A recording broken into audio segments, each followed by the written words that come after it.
रूस ने अभी तक तोपखाने हो, हवाई हमले हो, उसका इस्तेमाल उतनी तीव्रता से, उतनी तेजी से नहीं किया जिसकी आशंका जताई जा रही थी। आपको अब क्या लग रहा है इन परिस्थितियों को देखते हुए, जब युद्ध आज 6वें दिन चल रहा है, रणनीति कुछ अपनी रूस बदल सकता है? देखिए अर्पिता, मुझे लगता है कि सभी लोग गलती कर रहे हैं। पुतिन गलती कर रहे हैं, जेलेंस्की गलती कर रहा है, नेटो गलती कर रहा है, अमेरिका भी गलती कर रहा है सिचुएशन पढ़ने में, और दिन प्रतिदिन ये सिचुएशन खराब होती जा रही है। जहां तक सवाल है यूक्रेन का, ये बहुत बड़ा, जैसे जनरल साहब ने बताया, बहुत बड़ा देश है। इसको एकदम से सोचना कि इतने बड़े देश के अंदर आप थोड़ी देर के अंदर काबिज हो जाएंगे, कहना बहुत मुश्किल है और इसके टाइम लगता है।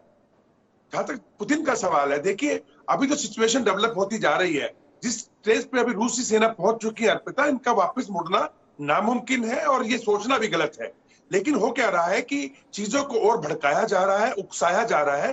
कल रात ही जब दूसरे दौर की वार्ता खत्म हुई है बेलारूस के अंदर, तो उसके बाद में जेलेंस्की ने एक लेटर साइन कर दिया यूनाइटेड जो आपका यूरोपियन यूनियन है उसको ज्वाइन करने के लिए। तो इस तरह की हरकत हो रही है। नेटो कंट्रीज ने कहा कि हम रोमानिया में और पोलैंड के अंदर जो है अपनी फोर्सेस खड़ी कर रहे हैं।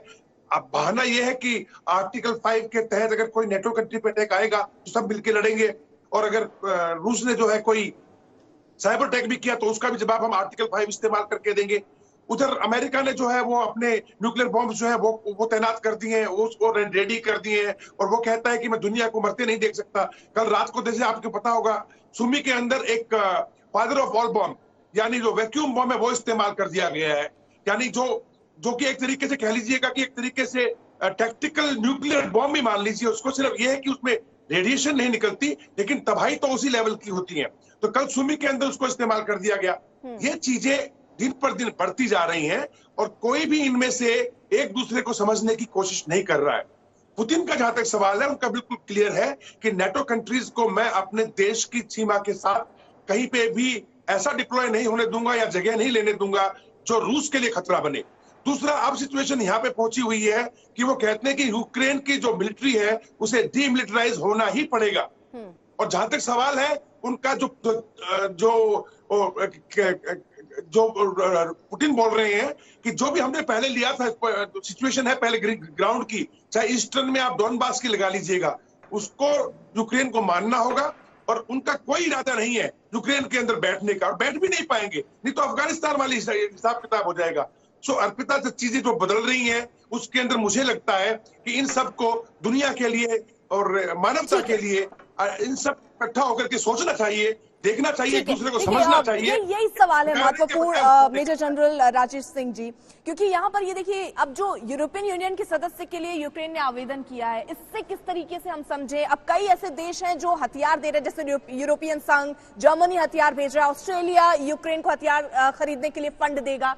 तो ये किस दिशा में आपको इशारा कर रही है कि ये जो अभी स्थितियां दिख रही हैं ये और इससे बड़ी होंगी? बातचीत के टेबल पर तो आए हैं, लेकिन न रूस झुक रहा है न यूक्रेन झुक रहा है, बीच का रास्ता सर कैसे निकलेगा? देखें, जैसे कि कल हम यहाँ पे डिबेट कर रहे थे, सेम चीज पे हो रहा था कि ये जो वार्ता है जो होने वाली थी कल उधर गोमेल के अंदर और जो हुई है, वो एक अपॉर्चुनिटी थी दोनों देशों के लिए कि वो थोड़ा फ्लेक्सिबिलिटी दिखाते और जिससे कि ये जो सिचुएशन जो है ये संभल जाती।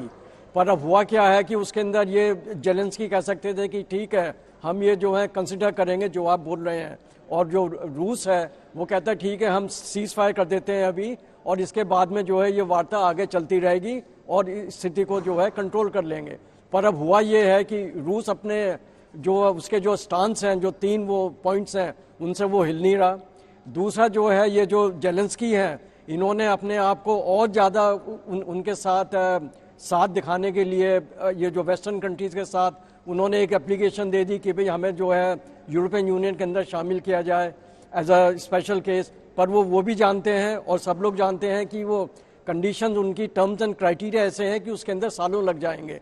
तो बेसिकली इसके पर एक इसमें अच्छी चीज़ जो हुई है, जो हमको देखनी चाहिए, वो ये है कि सेकेंड राउंड के लिए दोनों देश जो हैं मान गए हैं कि वो होगा।